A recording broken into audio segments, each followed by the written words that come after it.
Hello guys, this is your friend Shinobi Nexus 2.0 and we are back in new fanfic. What if Naruto's secret mentor was murdered and he inherited Hashirama power part 1? The wild and unpredictable ninja, Naruto Uzumaki appears.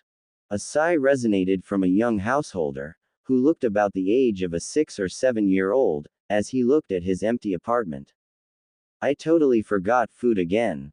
He groaned out of embarrassment, hunger, and sadness. His wild blonde hair didn't match his middling mood at the moment before he yelled, "Aw, forget it.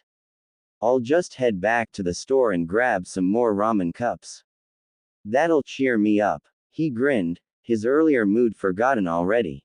He had a pair of goggles on his face in wake of a headband and hummed a little off-note tune, "Gonna get me some ramen, gonna get me some food."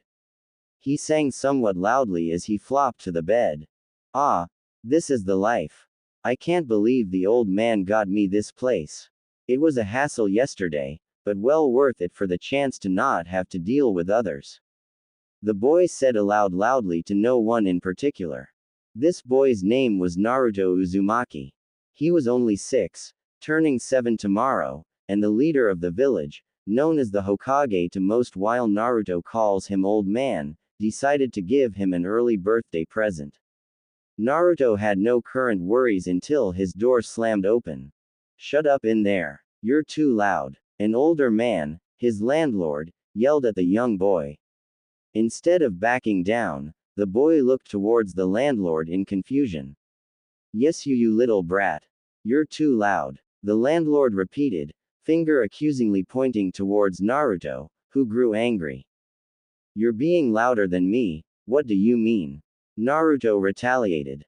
"You're the guest here. You have to be mindful of others, you stupid brat." The landlord spat back. "What did you call me?" Naruto yelled even louder until a new voice entered the conversation. "God, will you shut up already? You two are yelling too loudly." The voice proclaimed as Naruto looked around, face now rooted in confusion again.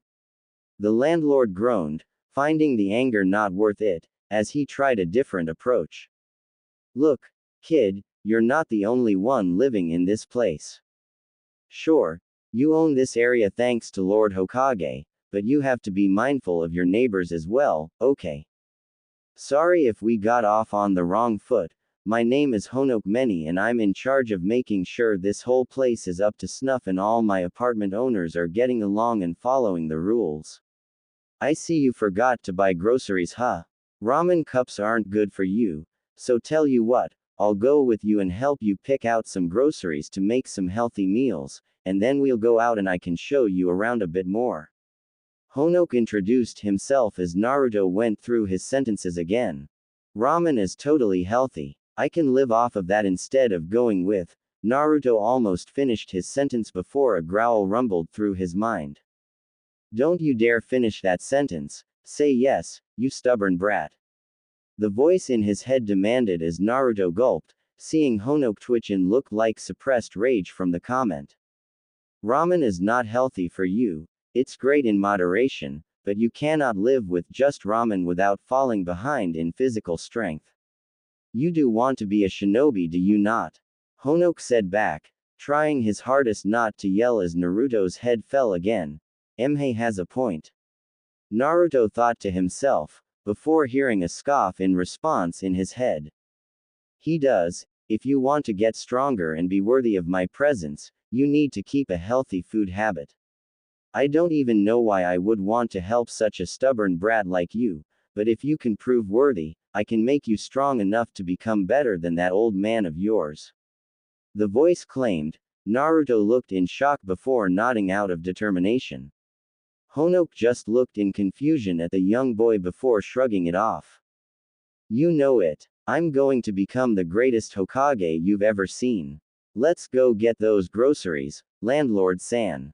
Naruto exclaimed with a grin fresh on his face as he gave Honoke a thumbs up, to which Honoke deadpanned. "What happened to ramen is totally healthy. I can live off of that instead of going with me."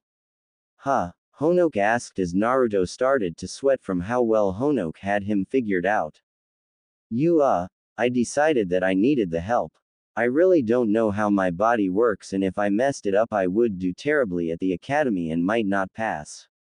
I want to be able to graduate top of the class and impress all of them.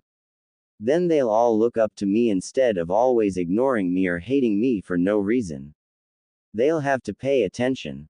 Naruto said, eyes sparkling with the dream that he had. It was enough to get a few chuckles out of Honoke, who shook his head. Kids nowadays, okay, tell you what, since it's getting dark right now, you can eat over at my place tonight and I'll help you shop in the morning. Then I'll give you an extended tour around town and teach you what little I know about being a shinobi. Honoke said with a smirk rushing to his face. Any second now, he thought as Naruto erupted in joy. Yes, yes, yes. Thank you, thank you, thank you, thank you. Do you really mean it? Naruto practically begged Honoke, as Honoke's smirk widened. I do, but you have to eat all of the supper, or none of that happens. We'll go through this once every 2 weeks from then on. If you fail, I won't do any of that for those 2 weeks, and if you pass, I'll train you as much as I can. Though I must Honoke tried to add on as Naruto nodded enthusiastically before rushing out his open door towards Honoke's place. At least, he thought he was, as Naruto soon came back in confusion. Where's your place again? He asked as Honoke could no longer contain his laughter. This kid was too much for him, and that stubborn bullheadedness was enough to lift the spirits of anyone. No wonder the Hokage sent him to watch over this little guy. Come on, just know that since I'm only a citizen, I don't know much, but I can teach you basic self-defense citizen-wise and some shinobi history. It'll provide you a better start than from no base at all, don't you think? Honoke asked the energetic lad before lightly bopping him aside the head. Hey, what was that for? Naruto whined as Honoke rolled his eyes. You were being too loud, people are sleeping. Honoke's smile slowly turned into a smirk as Naruto pouted. He turned the key and opened the door to his house. I know it's not much, but make yourself at home. I'll make some tea while you wait. Honoke said as Naruto wandered the apartment space. Furniture was here and there, and the place looked much more lived in than Naruto's home, having a lamp, chairs, and much more stock in the kitchen. Naruto sniffed as he smelt the food that Honoke started cooking. He looped back around towards the kitchen as Honoke smiled. I'm making a homemade roast for myself, figuring I'll just have leftovers for some other day. I can easily cook enough for the both of us, but the sides are vegetables with a side of potatoes. Naruto made a disgusted face at this while Honoke nervously laughed. Either way, we made a deal and you have to honor it, and it's much better than starving, right? Honoke continued as if he never seen the face, even though he had, and was chuckling a bit from the expressiveness of the boy standing behind him. It'll be a while before it gets done. Feel free to look at the shelves for any books you would want to read in the meantime while I make this. Honoke suggested as Naruto nodded and walked off. He didn't really want to since they weren't his, but Honoke offered and he really didn't want to stand awkwardly behind him like that. He looked around on the shelves before something stood out to his eyes. It looked older than the other books as it had a worn-out grayish backing to it. It was also quite hefty for poor old Naruto, as well as being placed on a much higher shelf. Naruto looked around before seeing the chair and grabbing it, making sure that Honoke didn't hear it as it scraped across the room for it to be placed by the shelf. Honoke was curious from the noise and came around from the corner to see Naruto stand on it to read the book. He deadpanned and walked over, waiting for Naruto to notice him. After a few seconds of Naruto still struggling, he coughed pointedly, scaring Naruto into knocking the book off as well as himself off balance. Honoke quickly caught both of them before putting them down. He sighed while Naruto looked completely awestruck. Whoa, that was so cool. How did you do that? Naruto asked as Honoke waved him off. Maybe some other time, are you okay? Honoke asked as Naruto nodded before walking over to the book. You have a keen eye. This here is my, yearbook. Yeah, let's go with that, of my high school year. He said as Naruto narrowed his eyes at him. Landlord San, Even I could tell you're lying. What really is it? Naruto asked as Honoke sighed. Well, it was from my father, when he was a shinobi. Naruto's eyes glinted as Honoke explained reluctantly. It wasn't like he was lying, it was from his father, just wasn't for the reason that Naruto thought it was. Really? Naruto exclaimed as Honoke nervously shook his head. Yeah, he smiled, and he retired to take care of me, so he managed to teach me a bit about the shinobi way of life, but not enough that I feel really confident about it. I'll try teaching you all I can, okay? Now, supper time. He grinned as the oven beeped immediately after he said that. Naruto was practically glowing in awe. No way, Naruto said, stupefied in awe at the act before snapping out of it. While he mentally puked at the sight of the broccoli and other veggies, he sucked it in and nearly started eating before Honoke stopped him. What's the big idea? Naruto asked before Honoke shook his head. We must offer respect to those that brought us our food first. For the farmers who planted the plants and raised the pig that became our roast, and to the shinobi that risk their lives each and every day with the intent on keeping us safe from harm's way. Thank you for this gift you have given us tonight. Honoke said as he and Naruto bowed their heads. An eye opened from the two of them, a smile forming on their faces. Let's dig in, they both said in union as they bit into their meal. Silence befell the two of them as they stood still, staring at each other. Both spit out the roast at the same time. Tea take out, Honoke suggested, struggling to clean his mouth of the disgusting taste. Please. I'm dying over here. What the heck are your cooking skills anyways? Naruto demanded, coughing from how burnt the roast was. In fact, it was so burnt that it was nearly inedible. Honoke looked almost downright offended. You're one to talk. I bet you can't even crack an egg, let alone cook a meal. He said as snickers came from the two of them. It eventually went into full-on laughter for a while between the two before Honoke managed to calm down. Okay, let's go. I know a good restaurant we can go to that's open at this time of night, just stay close to me, okay? Honoke said as Naruto nodded. Honoke grabbed the two plates and put them outside a door before walking down the stairs. Naruto almost asked before Honoke shushed him and pointed back towards the door. An old lady smiled as she grabbed the two plates and brought them inside. How does she even survive off of your cooking? Naruto asked fearfully, and for once, Honoke had no answer. I'm still trying to figure out that one myself, he admitted. Shuddering, the two quietly slipped off towards town. They had been wandering around town a bit, with Honoke having Naruto learn the basics of stealth as they went to their destination. To put it simply, he was bad, very bad at it in fact. Honoke sighed as he walked back and bopped Naruto's head. Fix your body position, you're exposed as you are, know how your body fits around the objects and use the advantage of it being night to better make use of the shadows. On top of that, keep your eyes looking all around you, don't focus on anything lest you get caught unexpectedly. Honoke instructed, helping Naruto better fit behind the food cart. Naruto nodded all along, soaking in the knowledge. Now if you ever go on one of your prank runs, you might be able to not get caught for a while longer. Honoke said as Naruto's eyes glinted. Honoke glared, if you prank me, there will be consequences, don't even think of it, buddy. Naruto nodded with a grin on his face. They kept going through town, but no matter how many times Honoke instructed Naruto on his stealth, Naruto still remained unaware of his surroundings. He was getting better at hiding his shape, but that could only help so much before you get attacked from behind. Honoke sighed in annoyance before writing it off, let the academy deal with that. He tapped Naruto from behind, once again shocking him. Landlord-san, why do you keep doing that? Naruto whined in a loud whisper. Honoke deadpanned, whispering back. What did we talk about? Be aware of your surroundings and maybe I won't be able to do that. Naruto hung his head in defeat.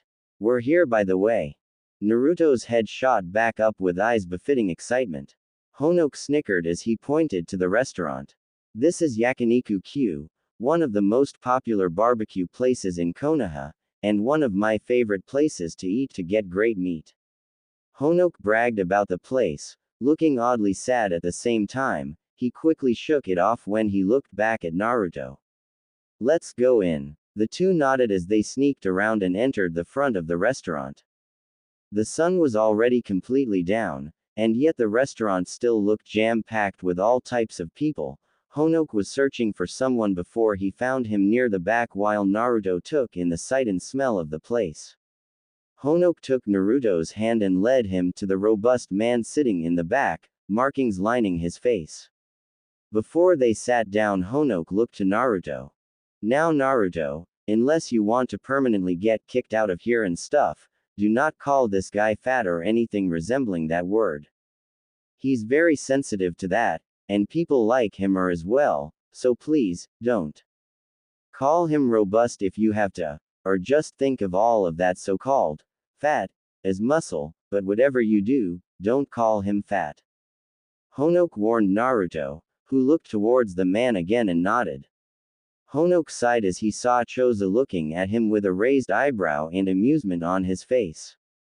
Honoke was slightly terrified as he could tell Choza heard him, loud and clear, but was thankful he didn't catch his ire. Oh, thank God, that was a close one, he thought to himself, before leading Naruto to the table. These seats taken? Honoke asked Choza, who motioned them to sit down with a smile. Thanks. So what's on the order tonight, Choza? Honoke grinned at Choza's rolled eyes. You got the money to pay? Choza asked as Honoke grabbed his wallet and showed some bills. Depends on the little lad's appetite. Though, it can't be as bad as yours, now can it? Honoke jabbed again. Least he would have the ability to eat some real cooking. Choza jabbed back, laughing as soon as Naruto was nodding rapidly to that one.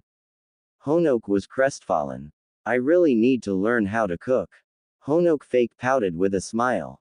Ah, come on now, maybe after 30 years, you'll finally be able to crack an egg. Choza said, hearing the snickers out of Naruto at this. Ah well, all jokes and jabs aside, it's good to see you here, man. Almost thought you would try eating a cooked meal of yours. Choza laughed heartily at Honoke's hung head, knowing that he hit it on the head. Did he have you try it too, young one? Choza asked Naruto, who nodded, much to Choza's amusement. Before Honoke could get any more depressed at his terrible cooking skills, the waitress went over to Choza. Lord Akamichi, what do you wish to eat today?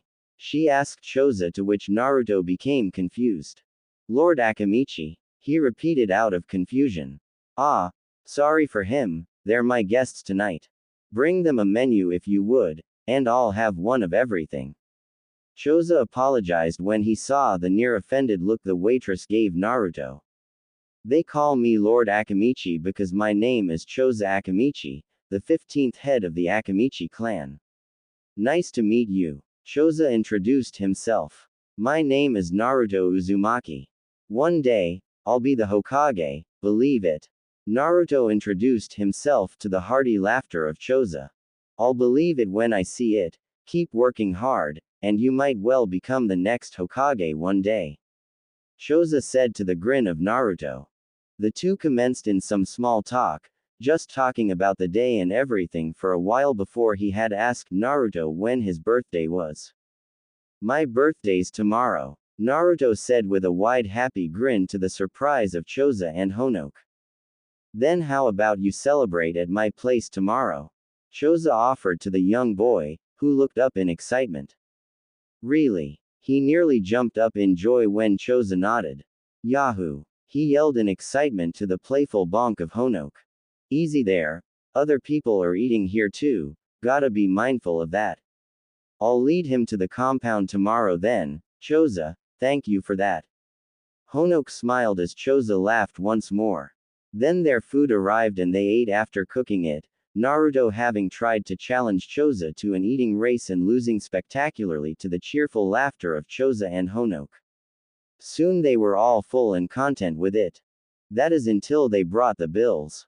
One bill was to Choza with the charges of his meal which he easily paid for. The other was to Naruto and Honoke, to which Honoke sighed as he paid for it. Well, I underestimated his appetite. Oh well, I barely had enough for it. Honoke shrugged, still happy that he was able to eat with his friend. Don't forget tomorrow. I'll have Choji come and pick you up at 10, okay? Now go get some rest. Choza smiled as Naruto struggled to stay awake. Honoke looked surprised, before putting Naruto on his back. Go to sleep, Naruto, I'll get you home. He smiled as Naruto went to sleep and said goodbye to Choza. The next morning, Naruto groaned as he got up to knock on the door. Yawning, he opened the door to getting knocked on the face. Ow! He groaned as he looked back to the open door to see a smaller Choza-looking person. The markings were swirls instead of the curved lines that Choza had, and you could only see the beginning of the gut swell that the Akamichi clan was known for. Sorry, I didn't mean to do that. The young kid apologized as Naruto got back up from the floor. Are you okay? The kid panicked as Naruto nodded.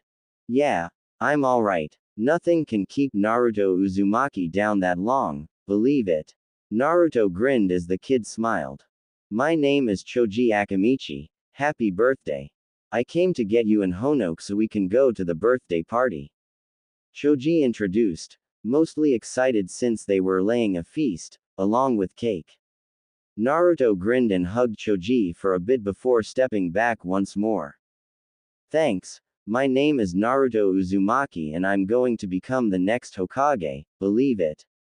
Naruto introduced himself to the laughter of Choji. What's the big idea? Naruto said, more than a little insulted at that. You, being Hokage. I'll believe it when I see it, Choji said, nearly mirroring the words of Choza, to which Naruto relaxed a bit towards. You have a long way to go before you can even dare try to say you'll be Hokage. Choji added. Honoke finally got up and walked towards the two children. Come on, we got quite a bit of ground to cover to get to the Akamichi compound, don't we? Honoke told them as he broke up the growing argument between them before Naruto made a mistake he would not recover from. They went towards the academy during town, Naruto being the only one unable to ignore the hated glares that came his way. Someone knocked into him purposefully, causing the poor boy to fall down. What was that for? Naruto demanded as the man scoffed. Like I need a reason for you. He spat out as Naruto growled in retaliation. Stupid humans, can't they see that you're nothing like me? Can't even look past the appearance before hating someone. The voice inside sounded spiteful at this and Naruto himself couldn't tell why. Naruto looked towards the man. I'm just like you. We're both human beings, we're both doing our best to serve this village, so why am I so different from you in your eyes? Naruto asked, surprised by the words that came out of his mouth, but agreeing to them all the same. The man grit his teeth out of anger. You're nothing like me. He spat towards Naruto, putting his fist back as if he was going to punch the kid when Iruka came by to stop him. The man growled a bit before Honoke also walked towards them, both glaring at him to try something. HMPH, never say you're like me again, you hear me? The man decided against it before walking away in anger. Iruka and Honoke sighed in relief as Iruka looked towards Naruto, kneeling down to his level. Are you okay, Naruto? I saw what happened while I got ready for the new academy year to start and couldn't let it happen to you. Iruka asked as Naruto nodded solemnly. Honoke stepped up and looked towards Iruka with a smile. Hey Naruto, don't forget we're heading towards your birthday party. Invite Iruka along, why don't you? Honoke asked with a smile. You know Iruka-sensei? Naruto asked in confusion, scaring both Iruka and Honoke. He wasn't supposed to know that. They thought in a panic before Honoke coughed. Why yeah, I met him when my father brought him over once to introduce us. We were good friends when he went to the academy and stuff. Honoke said as Naruto grinned. Okay then, come on Iruka-sensei, let's go to the birthday party. Naruto said, energy back to full. Both Iruka and Honoke mentally sighed in relief. The three made four walk towards the Akamichi compound with smiles on their faces, with the exception of Naruto who bore a grin on his face. Choji ran off ahead with Naruto not too far behind him as they raced towards the compound. So, how have you been, Iruka? Been a while, hasn't it? Honoke asked as they watched the two kids playing around. Naruto seemed to be getting angry with Choji's attitude, but they could tell neither were really meaning it and they were just enjoying the other's company right now. Yeah, it really has. Sorry to hear about Kishu though, if only I was there to help. Iruka said, guilty over that as Honoke patted him on the back and shook his head. There wasn't anything we could have done about that. It was her choice to become a citizen after. Honoke sighed, unable to bring himself to talk about it. Iruka didn't push but agreed with him. It wasn't much, but the two sat on a tree nearby before Naruto got impatient and went to look for them. The two smiled and revealed themselves, startling Naruto. The birthday party was going really well for the most part, seeing as Choji and Choza both welcomed Naruto with wide arms as friends. Iruka and Honoke also had fun too at the party. Noticing that Kakashi was nearby watching, the two smiled towards him, seeing him nod his head and giving an eye smile back in reply. Neither of them mentioned his presence, but they knew Choza also was aware of his presence nearby.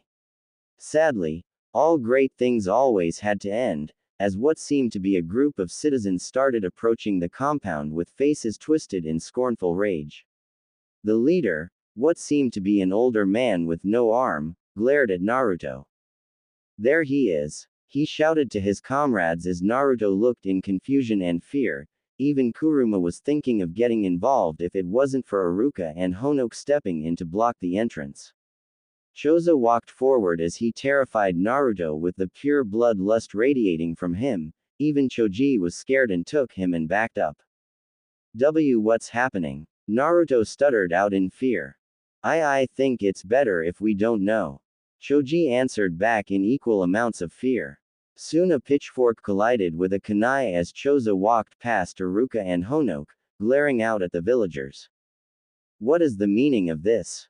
He demanded as fear struck into the hearts of the villagers. First you walk in towards my property and then you decide to attack my friends in my home. I hope you have an explanation or else I will sign your death warrant. Choza continued on as the leader walked up. Sir, you're holding that damn, he tried to explain before being flung across the road from a single punch from Choza. It didn't look like he was getting up anytime soon. Any other bright ideas? I'll let you off if you leave this very instant and don't come back. 5. He started counting down as the members scattered. When he got to 3, everyone was gone. He sighed as he looked towards Kakashi. Can you? He asked as Kakashi jumped down, grabbed the unconscious man, and went to get the Hokage about this. Choza sighed as he looked towards the now scared party goers as well as Iruka and Honoke. He first addressed Iruka and Honoke, who both visibly sighed in relief when the villagers left. Thank you for helping out. If you two weren't here, who knows what might have happened. He said with his hands on their shoulders, smiling at the two of them before addressing the others. It's all okay now. Now, who's ready for cake? He shouted to the cheers of everyone. The heavy atmosphere soon went away, not forgotten, as Choza brought out a giant cake with the number 7 on top of it. He placed it in front of Naruto as they now sat down at a huge dining room table outside. Naruto gasped at the cake that reached as tall as Choza.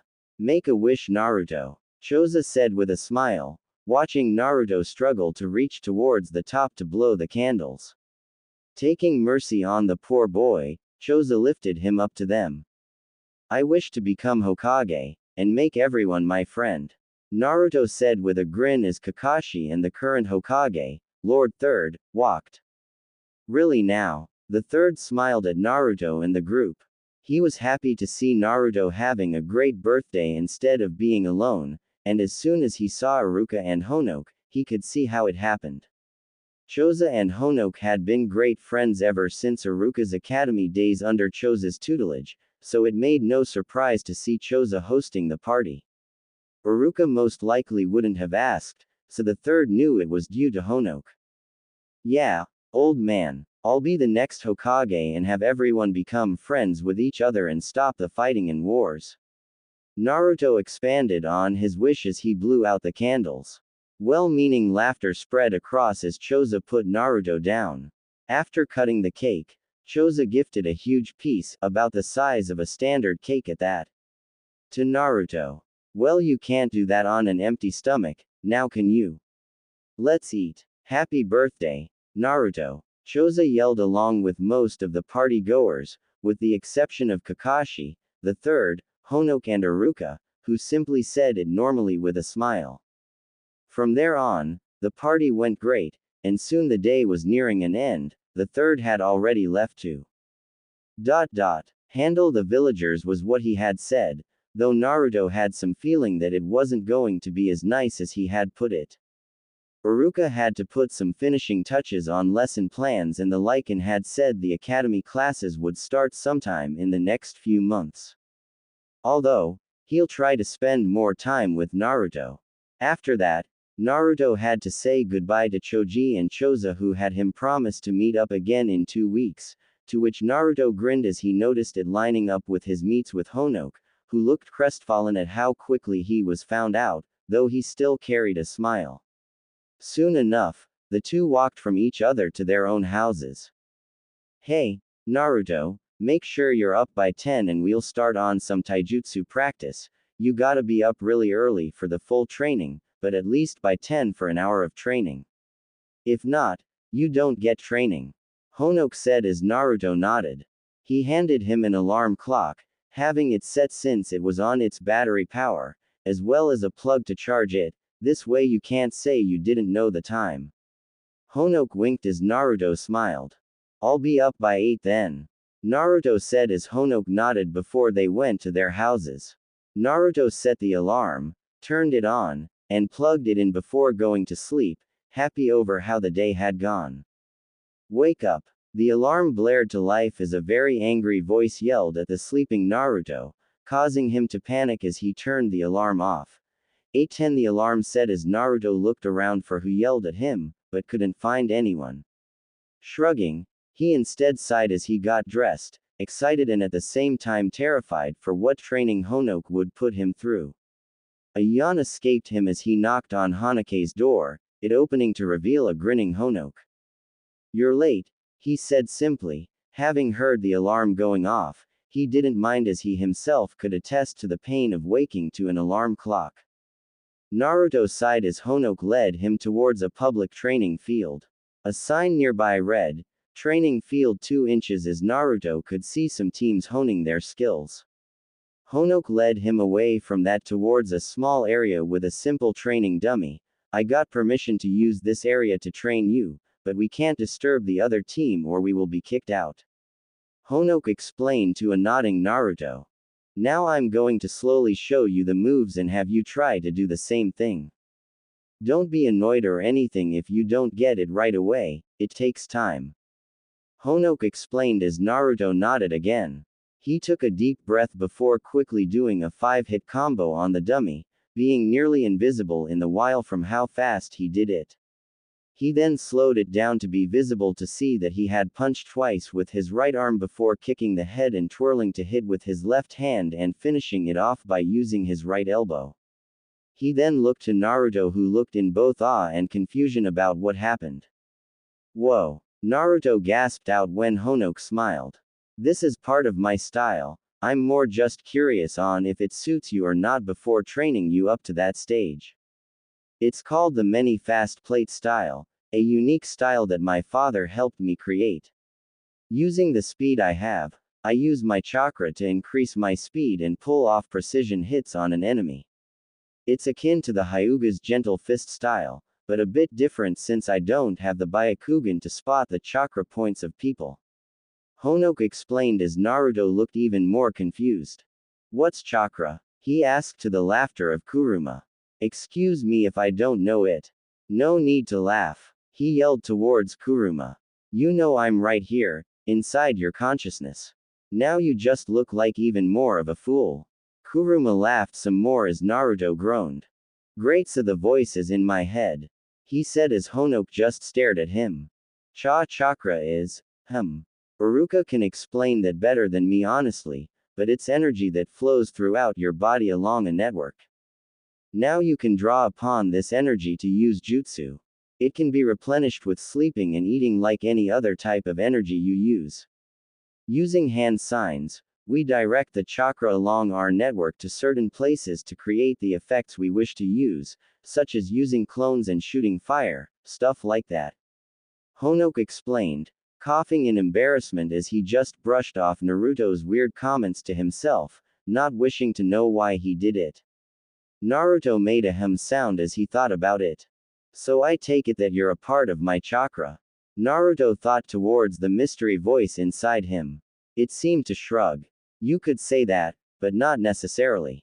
My name is Kuruma. If you want, I can try to help you access your chakra, but you have to take it from there. Kuruma answered back with a shrug, wanting to see what would happen if he gave Naruto a push. Naruto nodded. Yosh. Okay. Kuruma, let's do this. He said to the shock of Honoke. He looked pumped and energetic but then stared at Honoke in confusion. Now what? He said to the exasperation of both Honoke and Kuruma. Let's try something simple. This is called the Henja transformation jutsu, which is used to transform you into someone or something else in order to gather information on targets. Honoke said as he showed Naruto and directed him through each sign, carefully explaining what each one did as he did so before yelling, Henjutsu. A cloud of smoke surrounded him as Honoke transformed into a perfect likeness to Naruto himself. Pretty cool, huh? He said with Naruto's signature grin. Whoa, you became me. Wow, I look so cool. Naruto said, dashing around and looking at the henge from all sorts of sides before Honoke changed back. Now you try, Honoke said as Naruto nodded, quickly going through each sign. Henge jutsu, he yelled as the smoke surrounded him before seeing him transform into Honoke-ish. It was like seeing Honoke shrunk to Naruto's size, along with some of Naruto's characteristics bleeding through the disguise. How did I do? He grinned as Honoke hanged into a mirror. Ah, Naruto looked in confusion, not expecting to see a child like Honoke reflected before both released their respective henges. Don't be that sad, that's a lot better than what I did when I first used it. Honoke smiled and put his hand on the shoulder of the crestfallen Naruto. Really? Naruto asked as Honoke nodded. Yeah, I was trying to come up with a special disguise for it, to peep into the girl's room, and well. Honoke nervously chuckled as he coughed a bit.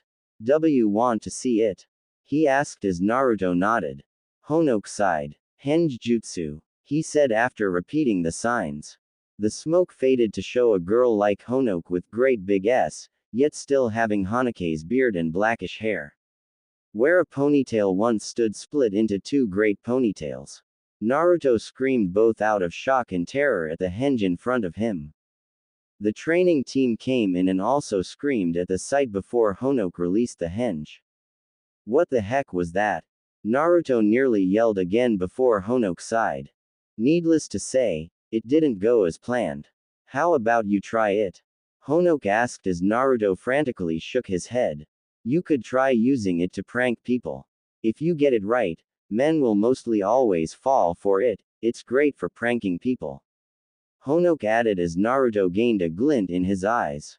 Kuruma was both annoyed and disturbed from the sight of Honoke's girl henge. He gulped as Naruto pictured in his mind what he wanted to do.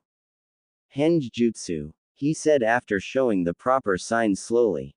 The smoke went up once more before it started swirling around Naruto.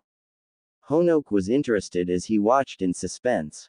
Hi, the smoke soon went to cover the legs and the ends of the big S that Naruto now bore. Honoke couldn't resist as Naruto said hi and his nose bled greatly as he fell back. Yup, indeed, Naruto's henge jutsu was born. Naruto looked in confusion as Kuruma sighed, "Oh boy. Well, he wasn't lying when he said men everywhere would fall for it." Kuruma reasoned a bit as Naruto grinned. "I guess it's too much for you, huh?" he said again, still in his henge. 2. Honoke said, nose bleeding once more as he passed out. Naruto released the jutsu with a grin. "Huh, no idea what that means, but that's what I'll call it, henge jutsu." Naruto said to no one in particular as he went to leave, before seeing the training team passed out from nosebleeds. He looked in confusion before grabbing Honoke and heading towards the academy. He had to tell the old man about this. The academy seemed to loom over the kid, with the Konoha symbol proudly shown at the front. And within its walls also hosted the Hokage's office, which consisted of a desk stacked with paperwork, and that is where we find ourselves now. Naruto grinned as he burst into the office. "Old man. Landlord San taught me something really cool and passed out from how cool it was when I did it." Naruto said as the third mentally cried happily. "Finally something to distract me from paperwork. Thank you, Naruto. Wait. What's that about Honoke passing out?" The Hokage looked in confusion as Naruto's words sank in, his eyes gravitating towards the unconscious Honoke, who still had traces of blood coming from his nose. Hiruzen started looking worried as he looked back at Naruto. "Why did he pass out?" he asked slowly out of concern, only to see Naruto's grin growing. "Oh Kami, what pain have I unleashed upon myself just now?" he thought as his gut screamed that something was about to go horribly wrong. Naruto's hands were slowly weaving through hand signs before he shouted, "Henge jutsu." Naruto yelled as the Hokage face-palmed. What has he been teaching the kid?" he thought out of exasperation until he saw Naruto. "So, what do you think?" Naruto air-kissed as the blood gushed out his nose, sending him backwards. Naruto grinned as he removed the henge. "Hey, this really works. Even the old man can't beat it," Naruto said proudly as the third wiped his nose and pleaded for Naruto not to talk about it. "Maybe," Naruto teased as the Hokage coughed and called security. Hey, old man, what's that for?" Naruto asked as Kakashi came in with a bored expression on his face. In reality, Kakashi was laughing his butt off, but couldn't show it out of respect for the two men that fell victim to Naruto's technique. "Hey Naruto, what's this new technique of yours?" Kakashi asked as the third begged him not to show it. Naruto's grin grew. "Oh, it's nothing," Naruto said with a glint towards the Hokage. Kakashi chuckled a bit as well before deciding to spare the third Hokage from further embarrassment. "Okay then.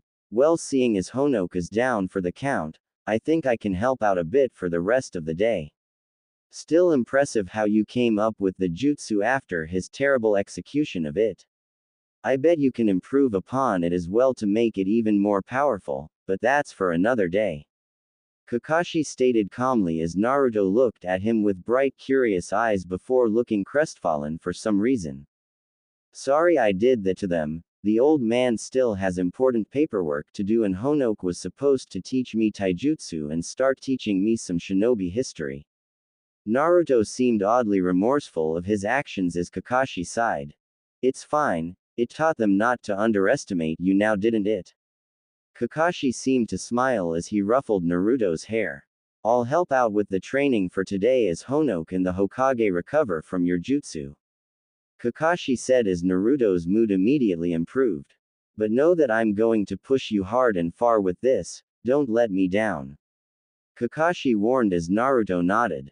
And so began the most exhausting day of his life. Kakashi did not lie when he said he would push the kid and pushed him into doing tons of physical exercise. Kakashi also began teaching him the beginning of chakra control, which he sucked at as the leaf kept moving away from his forehead, much to Naruto's annoyance. Kakashi said to keep practicing until he got it down and soon after, the day ended. This routine kept itself up for the next few months, of just practice, training, and spending more and more time with Honoke and Kakashi when he actually showed up for the training. He still teased the Hokage here and there and actually found out about his crystal orb when the Hokage didn't hear him sneak in one day. Before they knew it, a month went on by. Naruto's taijutsu was getting to a really good level, enough to compete with most genin while he was able to control the leaf a bit, especially with Naruto's massive chakra pool. It wasn't perfect, but it was better than Kakashi expected since many struggled with the exercise. He started learning a bit about shinobi history, but it was clear that Naruto didn't like this as much as time went on. He was a very active child, so Kakashi could practically hear the boredom that radiated off of Naruto as he listened to Honoka talk about shinobi history. He decided to change it up after about a week of no progress. How about instead of just hearing about the shinobi history, we play it out? Kakashi asked, to the confusion of Naruto. Kakashi sighed. We reenact the history lesson of the day and think about what the person would have done in the situation given their personality and characteristics. Kakashi explained as Naruto looked actually interested, much to the surprise of Honoka as they nodded. Okay, so we were talking about the battle of Hashirama and Madara, two friends with opposing views. Madara only cared for power and tended to use vicious means to get it while Hashirama was more like you. He cared for his friends and wanted to create an era of peace between people. He was a leader and the first Hokage of the village hidden in the leaves. So when they went to the Valley of the End, their ideals, goals, and methods finally came to a head. Hashirama wanted Madara to stop his plans to conquer and destroy the world, while Madara wanted to get Hashirama out of the way. The two decided to fight with neither able to get ahead. Kakashi explained the lesson as Naruto instinctively connected to Hashirama's character. Before he knew it, his mouth opened. Madara, it doesn't have to be this way. Just head back, all will be forgiven as long as you quit this obsession of yours. Naruto said, the words coming effortlessly. Kakashi looked shocked as he played along, not sure how to feel about the confusion found on Naruto's face. Hey, I'm sorry to disappoint you, Hashirama, but I already hold the power needed to reshape this world. No more hate and misery will taint this world again. Kakashi said as Naruto seemed to not think that's what Madara had said for some reason unknown to himself.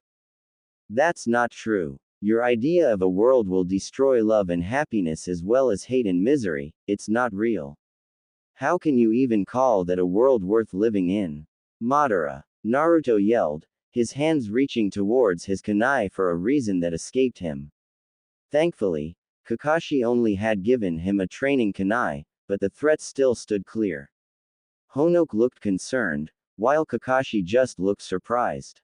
HMPH, if that's how it'll be, then come at me, Hashirama, let's finish this once and for all. Kakashi wasn't even talking at this point in Naruto's eyes, as Naruto's surroundings faded around him. He was on top of the twin peaks that would eventually become the Madara and Hashirama statues as Hashirama himself, facing the younger Madara. He dashed towards Madara with his kunai out as he was blocked by Madara's own kunai. It doesn't have to be like this. You can still come back. Hashirama and Naruto said in unison. Madara scoffed in disbelief. Come back to being scorned, hated for my eyes. Thanks, but I'll pass. Madara said, but some part of Naruto still said that was wrong. The words changed, there's no way I can return at this point. I haven't reached my goal, and I will never return to that place. Madara said instead. Hashirama leaned back with gritted teeth. Then I'll make you see reason, Madara. I'll bring you back if it's the last thing I do. Hashirama said, flashing through signs that Naruto himself copied. Wood release. Wood dragon jutsu.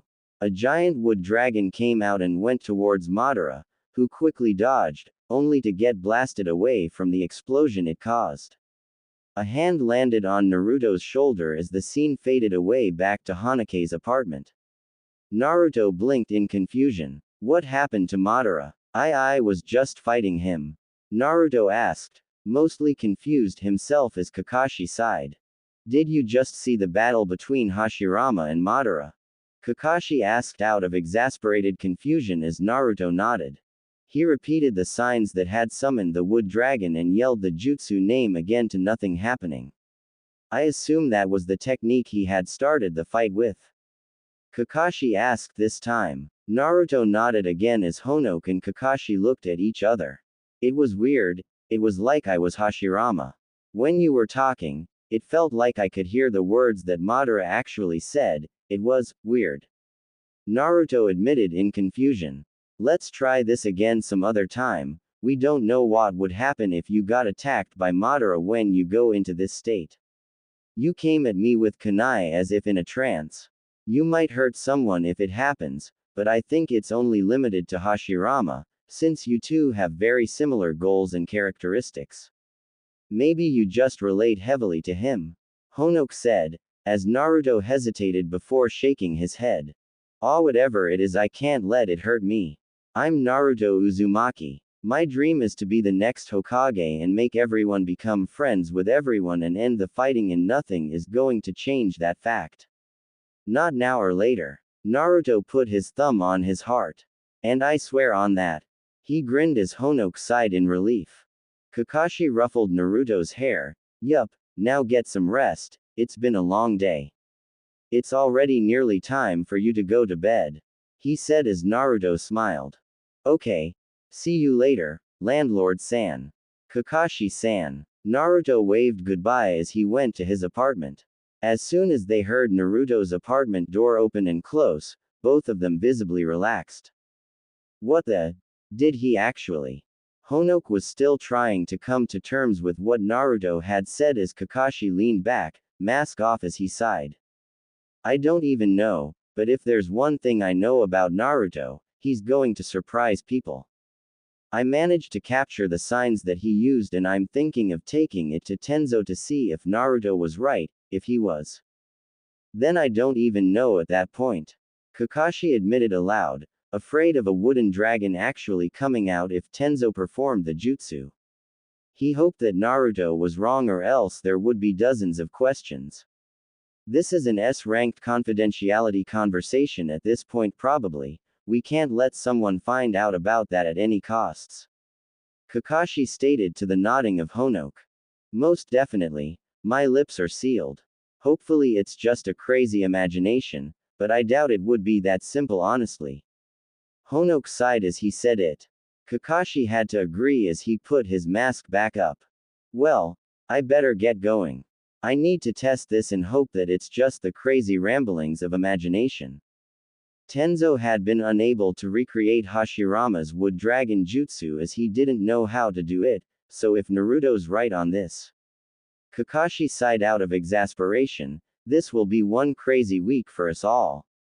Kakashi finished out of frustration as he shunted out of the area towards the academy. Honoke looked towards Naruto's apartment in worry, hoping that he was wrong for his own sake. The night passed in tension as Naruto finally fell asleep, having only heard mumbling and being unable to understand it. Kurama, on the other hand, understood the words and looked towards Naruto in curiosity. Apparently, I was right to help you out here. Who knows what would have happened had I not stopped you back there that one day. Kurama wondered aloud as Naruto found himself in front of a giant fox, with thin wooden gates separating the two. Where am I? Naruto asked out of confusion. I'm that voice you kept hearing. Kurama shrugged. Naruto looked a bit confused, but it soon turned to awe. You look awesome, Naruto said as Kurama smirked a bit from the praise. I mean, you're a giant fox and it looks awesome. Kurama right. Naruto sheepishly laughed as Kurama nodded. Let's be friends, Naruto suddenly said with a grin as Kurama shrugged. Sure. But I'm only going to help a bit, no sense of helping too much and destroying your body from chakra overload. Kurama casually said, enjoying the fear that went over Naruto's face. Wait. What now? Naruto said quickly, unable to hide the fear in his voice. Relax, I'm not going to do that. I'm actually pretty curious about helping you, but right now you're nowhere near strong enough to remove this seal and the like, so I can only help you a tiny bit. I'm not going to do anything to put you in danger or anything, you know. Kurama laughed from Naruto's fidgeting. Oh, okay, he said as Kurama turned around a bit. Now get some rest. I don't like your alarm clock blaring while you sleep still. Kurama seemed to glare a bit as Naruto sheepishly laughed again. Kurama let the words sink in as Naruto's eyes widened, looking very much like a deer in the headlights of a car. Oh, Kami, you were the one who yelled, "Wake up," all those times, were you? Naruto realized as Kurama grinned viciously. Naruto gulped as he slowly walked away. Kurama rolled his eyes at Naruto's childishness. Relax, for crying out loud. I'm not going to hurt you or anything. We're friends, right? Kurama asked as Naruto nodded, holding his fist out. Kurama looked at it in confusion, having not seen him do this before. It's called a fist bump apparently. I saw Choji and Shikamaru do it before to show that they're friends, so I wanna try it. Naruto said as Kurama brought up his paw and pushed Naruto's fist with it. A smile went to both of their faces as Naruto faded from the area, falling asleep in happiness. Kurama was content, but was still going to yell at him if he didn't wake up to his alarm. Kurama didn't know why he was so nice to this human, but he scoffed at his thoughts. Who cares at this point? He was interesting and still finding new ways to surprise him. His ego still inflated a bit from being called awesome, Kurama fell asleep with a smile on his face. The night came and went, with both Naruto and Kurama having sweet dreams until an alarm blared once more to signal it being 8 o'clock. Naruto smacked the snooze button a bit harder than he meant to, but still sleepily. Kurama nearly yelled before he yawned and got up. Well, I'll be. Kurama grinned as Naruto shrugged. Yeah, Kurama, I'm actually getting up for once. I know. Naruto dismissed the words as Kurama snickered a bit. Wonder how long this will last. Will the world be destroyed? Will the moon turn out to be an ancient goddess hell-bent on making all the chakra in the world hers?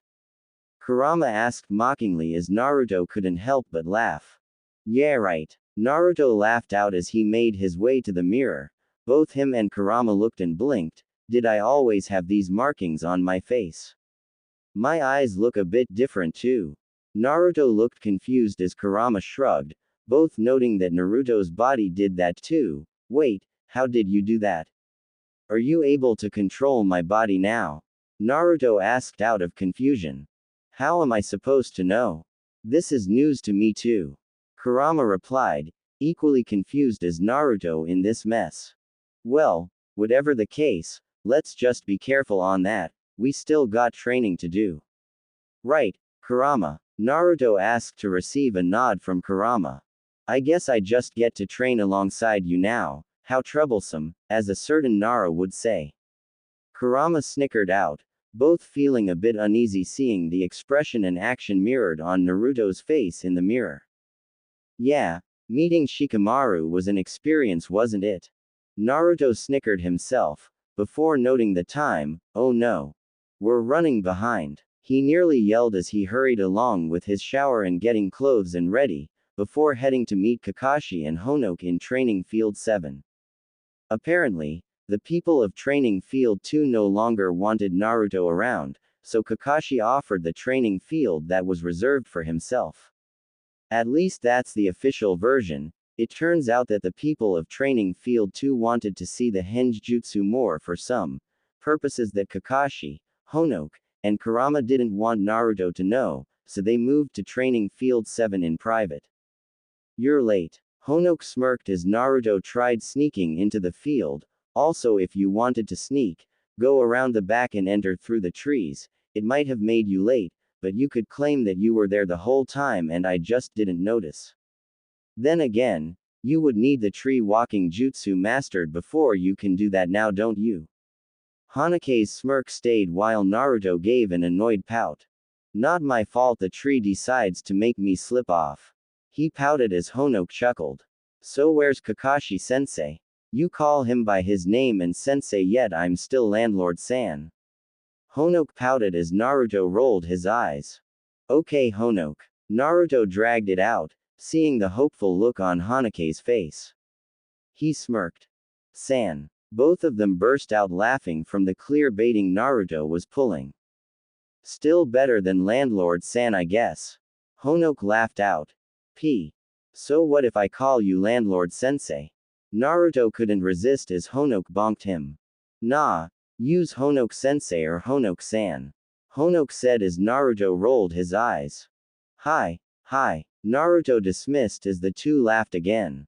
The laughter slowly faded out as Naruto looked somewhat annoyed with a side of worry, but seriously, where's Kakashi-sensei? Usually he's here by now. Naruto asked as Honoke sighed. He's probably not showing up today. He had an important mission come up last night and told me to just have you keep practicing the many fist plate style and your tree walking skill. He figures if you have your chakra control up. Honoke lied effortlessly as Naruto sighed and finished the sentence. Then I can learn the jutsu during my time in the academy, correct? Naruto asked in what appeared to be pure practice and sarcasm rolling off his tongue. Honoke nodded with a smile. Yup. So let's get to work. With one final nod from Naruto, the two went a bit further in where they saw another kid around Naruto's age struggling and failing the tree walking challenge. His black hair seemed to spike up in random directions, but the symbol on his back was unique. Naruto looked in confusion, having never seen the symbol before other than when they were heading towards the Akimichi restaurant. Hey, what are you doing here? Naruto yelled carelessly. The boy seemed to ignore him as the tree launched him off again.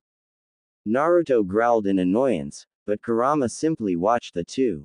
Good entertainment didn't come cheap and he was interested in what would happen. Naruto tried to run up to the kid, who went for a punch. Naruto ducked and swept him instead. The boy tried getting back up, but had a kunai placed right above his neck. Now talk, what are you doing here? Naruto demanded, but the boy simply humphed. Why should I tell you? You're annoying. The boy answered as he tried to grab the kunai, to which Naruto moved it down south with a menacing grin on his face. The boy's eyes grew in terror. Oh, okay. I was just watching you practice that tree walking thing and wanted to try it. He said, not wanting Naruto to press down where he was. Naruto smirked victoriously. See, was that so hard? Naruto asked sarcastically before jumping back. My name is Naruto Uzumaki. What's your name? He extended a hand out to the boy as the boy instead swatted it away and got up himself, annoying Naruto in the process. HMPH, nothing you need to know. The boy tried as Naruto had a glint appear in his eyes. He grabbed the kunai menacingly. Really now? Naruto asked, becoming angry at the arrogance that the boy was portraying. Really now? I seem to remember a certain little you that was just as arrogant. Maybe you're mad at him for being like how you used to be. Kurama wasted no time with the jab as Naruto groaned a bit. I mean, you're not wrong, but he's acting like he's better than everyone else. I never did that, Naruto countered as Kurama rolled his eyes in disbelief. Yeah right, mister. I'm going to be the next Hokage, believe it. Isn't that acting better? Just via words and not actions. Kurama struck back as Naruto didn't have a response that time. It's fine in the end, just don't get hypocritical on me. Frankly, this kid's getting on my nerves too. Kurama admitted with a shrug. Oh okay, geez, no need to threaten it twice, you stuck-up prick. The boy said as Naruto's eyes twitched a bit, having never moved the kunai from where he jumped back. The boy didn't notice nor care. It's Sasuke Uchiha, and I frankly don't care if you stay or go, just leave me alone already. Sasuke seemed to pout as he continued the exercises. Naruto growled a bit in annoyance. Hey, how about you learn some manners? I'm going to be the next Hokage, believe it. What's with the constant dismissal of my presence, huh? Naruto finally had enough of the attitude that Sasuke was portraying. Kurama's eye twitched as he was annoyed after just telling him to not get hypocritical. You, the Hokage. Yeah, right, that'll never happen. Sasuke dismissed as Naruto went to punch him. Sasuke leaned against the punch and quickly flipped Naruto over, surprising Naruto in the process. Honoke watched as the two went at it with each other with a chuckle and a smirk. Rivals tended to help progress by a lot, and seeing that both were around equal footing, even though the two never admitted it, was perfect motivation to push them both forward. He couldn't help being worried by Sasuke's name though. The Uchiha huh? Guess that's the younger brother of Itachi. Oh boy, that's going to be interesting to watch. Honoke sighed as he watched the two bicker and help each other improve.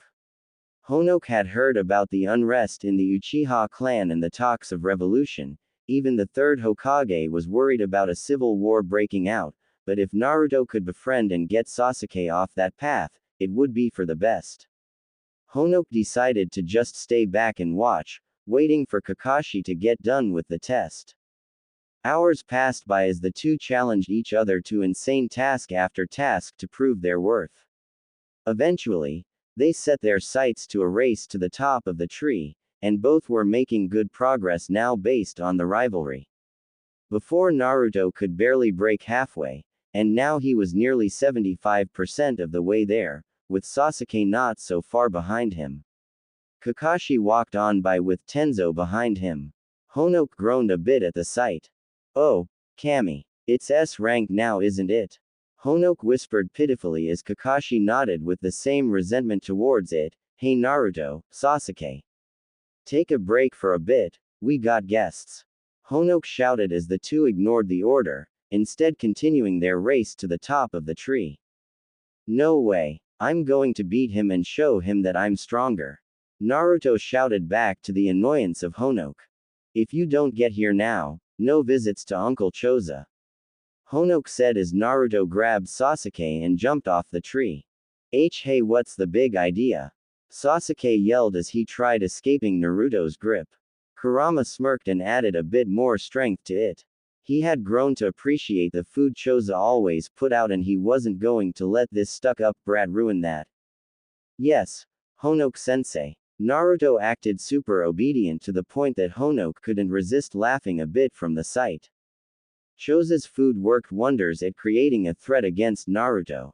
Thankfully, Naruto didn't eat it all the time so he didn't have to get as bad as the Akamichi, and he still ate ramen most of the time, just not all the time anymore.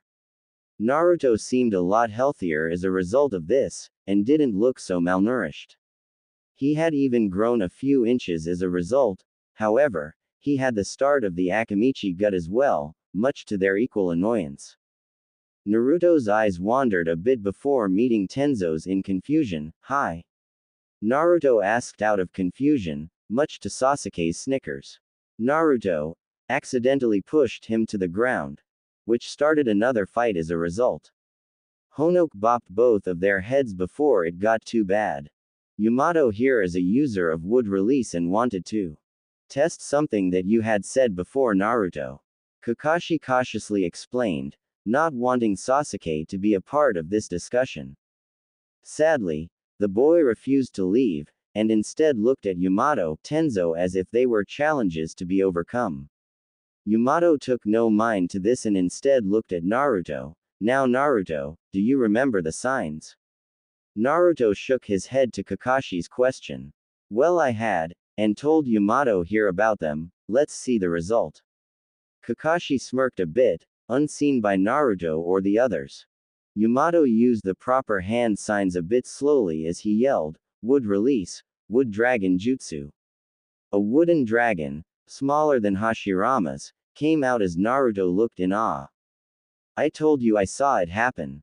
Naruto looked downright proud, even though both Honoke and Kakashi looked downcast. Why are you guys so sad? Did you not believe me?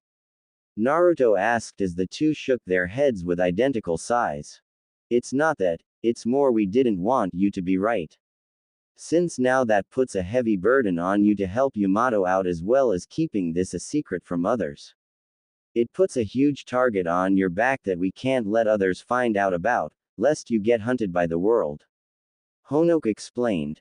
Naruto looked afraid now and could understand what they meant. Well, maybe it was a fluke. Naruto seemed downright scared at this point, having learned about the power scales that ninjas could eventually get to. He was just 7 for crying out loud. Sadly, no one would believe that you just so happened to find one of the long-lost techniques of Hashirama on a fluke. It's too unbelievable. Kakashi countered as Naruto sighed in defeat. Then I have to get stronger, and get the strength to protect myself and Kurama. Naruto said with a grin, not noticing the flinches from Kakashi, Honoke, and Tenzo. Sasuke looked a bit confused at the three, but they quickly hid the expression. Who's Kurama? The only thing this kid has in him is a stupid amount of stubborn guts, probably just some imaginary friend or something, knowing this idiot. Sasuke thought to himself with rolled eyes. He was not a fan of his so-called rival. At most, he was a nuisance he could do without. The day ended soon after that for the most part, as Sasuke tried to split from the group, to which Naruto ran over to his new friend. How about I walk you home? No one should be out by themselves. Naruto said with a grin, to which Sasuke ignored him. He tried again before Sasuke slapped his hand away. Hey, what's the big idea? I'm just trying to be nice. Naruto yelled. What are you talking about? You threatened my life twice in a row. Why would I ever want to be friends with you? Sasuke screamed back. He turned and ran away, unaware that Naruto had tears coming out of his eyes. Naruto vaguely noticed the tears and the touch to his shoulder. Don't worry, Naruto, he'll come around, he's just not used to the idea of friends yet. Although, he did have a point given you threatened his balls twice back there. Honoke tried to reassure him, knowing how painful that was. Naruto numbly nodded, wiping his tears before following along. The night went by slowly, as Naruto kept thinking about what he could have done better. Even Kurama was silent, trying to find out why the kid felt familiar to him. He vaguely remembered the Uchiha clan, but his memories have been spotty since his time with Kushina. He sighed as a result, knowing that Naruto needed some help. He just didn't feel like he could be the one to give it out. The door creaked open, but surprisingly enough, it wasn't Naruto's. Naruto, wake up! Kurama yelled. Something was wrong about this. Naruto jolted awake from his friend's words as he rushed outside due to Kurama's yell, seeing Honoke's door open. He rushed towards the door in fear and looked towards the room. Honoke sat at his desk, facing the door for future apartment owners. Naruto screamed his name before he noticed the red that surrounded Honoke's body. As well as the fact that Honoke wasn't moving at all. Honoke. Naruto screamed to the heavens, having many of the neighbors waking up from the noise. Kakashi himself also came over and upon seeing Honoke, instructed everyone to head back to their rooms, closed the room off, and stared at Naruto.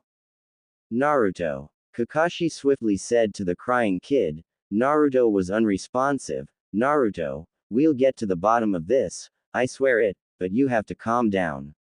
He tried again to no avail. Naruto's eyes shifted a bit. What were once pure blue eyes with a shade of crimson shifted to have a swirl of the colors, with neither color able to see on top. Violet eyes stared at Kakashi. Who did this to him? Why? He was an honest man. Why was he murdered? Kurama and Naruto yelled at Kakashi, but all Kakashi did was swiftly knock Naruto out in response. I don't know, but we'll get to the bottom of this. Kakashi said to the unconscious kid, happy no one was around to see their tears. I promise you, we'll solve this. He continued on, mostly to himself. Shock. That was the best way to describe how Naruto felt right now, as if 100 volts of electricity constantly ran through his body. Numbness spread through his body, to the point where not even Kurama, the famed nine-tails beast known for killing hundreds if not thousands of people, would talk either. The expression shared between the two. Kakashi was talking to Iruka, wanting to get Naruto away from Hanake's death. Don't shy away from it, Naruto. Kurama placed with a bit colder of a tone than he personally intended. Death was barely the word to describe it, it was a downright massacre. Blood had sprayed his walls to the point that the image burned itself into Naruto's brain. He couldn't even break down or anything, as if the tears turned to stone in his eyes. Numbness spread as he felt himself being moved by someone. The world seemed to ripple itself away in favor for Kurama's cage. The caged fox watched as Naruto phased through the cage walls and sought comfort from him.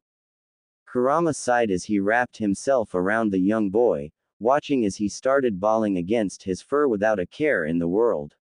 Kurama wasn't really in the mood to care as he felt Naruto's body being led towards a room, sat down in front of a man with gray bangs that looked around the same age as Iruka. Kurama sighed as he looked back towards Naruto, who was hugging his fur and bawling some more, looking nowhere near stopping. The man coughed slightly, unaware that Naruto simply was not in control of the body at the moment, and Kurama simply didn't want to control it without Naruto's permission.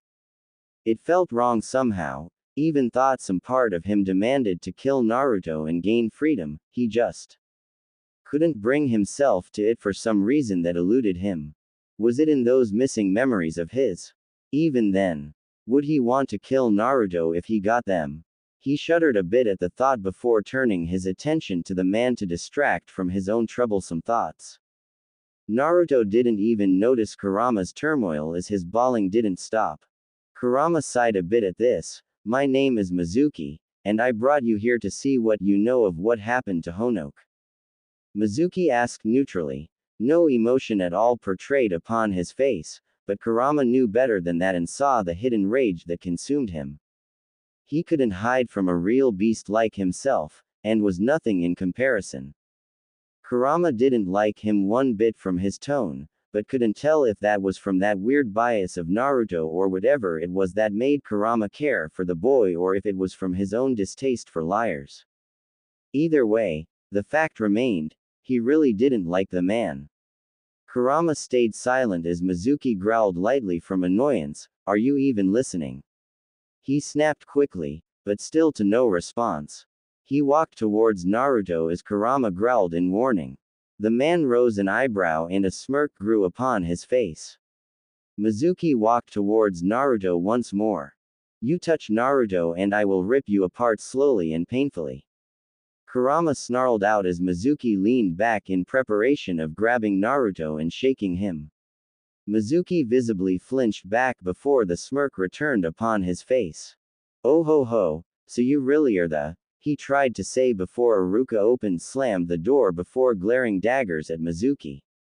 Kakashi stood a bit behind Iruka, looking at his book that even Kurama couldn't hide a tick of disgust overseeing, but was still openly paying attention to Mizuki. And what do you think you're doing, Mizuki? We've been trying to find Naruto ever since he had went to the bathroom, so why is he here? Iruka said, much to Kurama's surprise. They went to the bathroom.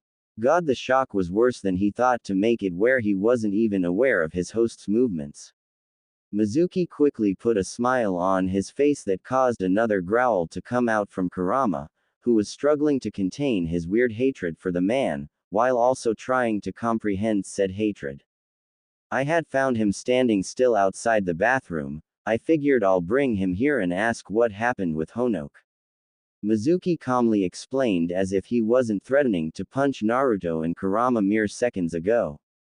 Iruka sighed in relief, but looked at Naruto in concern. Kurama scoffed at the idea of him believing this man, but found himself unable to disprove any of it. Mizuki walked out of the room as Iruka walked up to Naruto. Are you okay, Naruto? Iruka asked out of concern as Kurama shook his head. Sadly, Naruto isn't okay, for now I'm helping him out. He's pretty messed up after last night and is currently bawling his eyes out on me. Kurama admitted, much to the shock of Iruka, relax, I have personal stakes of helping him out, I'm not going to go out of control and stuff, but watch out on that Mizuki guy, he looked like he was about to harm Naruto before smirking when I interrupted him. I trust you enough to know of me, so don't betray that trust. Kurama continued as Iruka nodded firmly, now knowing that Kurama was on their side. He didn't fully trust him, but he trusted him enough with Naruto's well-being. Okay. Iruka seemed to pause as Kurama rolled his eyes. Kurama, now can we get on with it? Kurama answered sharply. Noticing the flinch from Iruka, he sighed. He didn't want to scare him. Sorry, I guess I also just want to rip apart whoever did that to that man. He apologized, much to the shock of Iruka. Kurama could apologize. Kurama snorted, fully knowing what Iruka probably was thinking as Iruka stuttered a bit before coughing. Oh, okay, Kurama.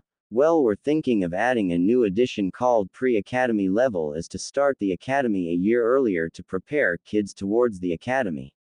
We were thinking of enrolling Naruto into its first year if that's okay with you. Is it? Iruka asked as Kurama seemed to ponder. They were asking him over this. Heck, they were asking if that was okay with him. The irony wasn't lost upon the demon fox as he struggled to not burst out laughing at it. Give me a bit, stay put. Kurama instructed Iruka in the most neutral of tones, who nodded as he saw the eyes fade away towards a soulless gaze again, inferring that was probably when neither soul was in control of the body. Kurama's gaze had a sharp crimson overlaying the blue undertone, while Naruto's was the exact opposite look, with a sky blue overlaying a deep crimson red. He chuckled a bit from that. They were basically two souls in the same body, working together. It nearly made him forget that Kurama was responsible for tons of murdered folk with how he treated Naruto, nearly. Kurama on the other hand was back towards Naruto, who still balled on his fur. He raised a paw and tried gently laying it on Naruto, who looked up towards the fox demon, tears still rolling down his face. Naruto, Iruka was wanting to ask something. I talked to him a bit and he was wanting to offer you to be enrolled in the academy a year early. Kurama started, noting that Naruto was immediately trying to protest. He held up a paw finger in a universal sign of, wait, I know you want to find Hanake's killer. Naruto nodded firmly at this, wiping his tears a bit as he did it, but you need to get better as well. Think of it this way. You can use the time at the academy to be able to look around for clues about it. You got me here, and I'm sure if you ask that old fart and gray head, you can get some help around it. It'll be a good experience for you to also make new friends. Maybe Choji will be there too. Kurama listed out, watching the once tearful face slowly become more and more excited, leading a smile to reach its way onto both of their faces. And no, you aren't skipping out on Choza days. He makes good food that I know you like too. I'm not letting you skip out on your meals. He winked with a hearty laugh that most would find terrifying, and a sharp grin to meet it. However, to Naruto, it was a sense of safety that came from it, a sense of home. Now go on, Iruka's probably getting tired waiting on you. Kurama said as Naruto nodded with a grin, finally fading away from the cage area. Kurama felt two presences nearby in the cage and looked towards the seal, but couldn't see a thing. He looked confused for a bit, but shrugged it off. Probably wasn't anything important. Naruto, Iruka asked as he saw the blue eyes fill back those gray-tinted eyes. Naruto blinked a bit before grinning. Did I worry ya? Naruto asked to the laughter of Iruka, who proceeded to hug him. Iruka-sensei? He asked in confusion before hugging him back. Soon Iruka moved back with a sheepish look on his face. Naruto looked as if he just remembered something. Kurama was saying you wanted to enroll me in some pre-academy thingamabobber, right? Sign me up. Naruto grinned with a thumbs up, completely missing the shocked look on Iruka's face fade into a content smile. So the 9 Kurama really can take control here and there, but looks to be really nice to Naruto, even comforting him. I should take them to the Hokage. Iruka thought to himself, finishing with a determined nod. Hey you two, can I take you to the Hokage? I might be able to pull a few strings to get you and a few friends of yours in it. We just need both of you to help out. That okay? Uruka asked as the colors in the eyes seemed to combine into a deep violet, as if the two layers swirled together, but neither said a word, just nodding with a smile. As soon as it had appeared, it moved back towards Naruto's blue. Okay then let's get going, okay? Uruka said with a smile as he led Naruto out of the room, Naruto looking towards Mizuki, who only smiled towards him. Naruto smiled back, not entirely sure why Kurama seemed suspicious of the man. He didn't look that bad. Uruka led the two, one, towards the great big tower in the middle of the academy. Soon they traveled up a spiral staircase, and were beckoned in by the Hokage himself. The room looked neat, organized. Just the same as other times Naruto had visited it, yet there were a few extra additions added to it. One was the great giant stack of papers that covered the desk that he sat at. The second was the hat he wore wasn't on, instead it had been put on the chair as if he took it off for a break. Uruka and Naruto carefully sneaked around the desk to see, as well as hear, the Hokage snoring away in sleep. Naruto's eyes carried a glint as he grinned, bringing out a marker. Usually Uruka would say something to stop him. In fact, he thought about doing so this time too, but even he was slightly annoyed that the Hokage snored away on such an important day. Tomorrow they would be graduating the academy students to see who passed, failed, or would be placed in different fields. It was a hard day for everyone, and to see him snoring insulted Uruka with envy. He put his hand on Naruto's shoulder and nodded. Naruto had froze for just a second before his grin grew into a look of menacing pranksterism. He silently uncapped the black marker. Naruto avoided the hat, but nothing else survived the wrath of a markers carrying Naruto. The papers were the last ones touched, as Kurama himself had a plan for that. But the Hokage's clothes, face, neck, arms, almost everything in the room was acceptable grounds for Naruto's marker. At the very end, he walked in front of the desk and smirked. He slowly did the signs for a jutsu he didn't know, but Kurama explained to him and at the end took a deep breath. Uruka's eyes grew as he walked away, having recognized it with a chuckle. Never knew that Kurama was a prankster as well, those two really are the same. He guessed it was Kurama who showed him the jutsu as Naruto blew out the breath, causing a light wind, but a strong enough wind to knock the papers clean off the table, all towards the sleeping Hokage. Sadly, the poor man still slept, much to the annoyance of Naruto, who took a deep breath, went straight to the Hokage's ear, and performed the jutsu again. He jolted with a shiver rushing down his back from it, before noticing the room in a mess, as Naruto was finishing another jutsu he knew well. Naruto grinned as Sarutobi was struck with the power of Naruto's henge jutsu yet again. Blood splat from his nose in a rush as he fell backwards, passed out. Uruka hastily looked away in time, but even he couldn't hide the start of a nosebleed that came on. Naruto burst out laughing from the well-timed jutsu strike, while Uruka just groaned in annoyance. Great, now we get to wait until he wakes up again. Uruka whined, before looking at Naruto with a sigh. Ramen. He suggested as Naruto responded with a resounding Yahoo. The fact that it didn't wake Sarutobi scared Uruka more than he wished, knowing that it wasn't him actually dying or anything. But still being disappointed over him falling for such an obvious henge transformation. The two of them moved to leave, talking about grabbing ramen, but then Sarutobi groaned. Both Naruto and Uruka glanced at each and slowly, as if they were the second hands of a clock, ticked their heads towards where Sarutobi was. The man deadpanned at the two as they mechanically, tentatively, walked back on over to the man. Old man, Naruto asked bravely, only receiving an annoyed glance from the man. He soon fell silent aside from the mental laughter from Kurama and himself. Wow, he looks absolutely stunning with that. What's that phrase everyone says but never really means? Naruto. Kurama was laughing, nearly panting from it, as he asked Naruto. Teamwork makes the dream work, he suggested, much to Kurama's amusement. Yeah, that thing. That was good. We sure showed him, Mr. Old Important Fart. Kurama seemed to slur with his laughter. Naruto didn't dare think it, but Kurama was onto him as he glanced, nearly glaring, at the young boy.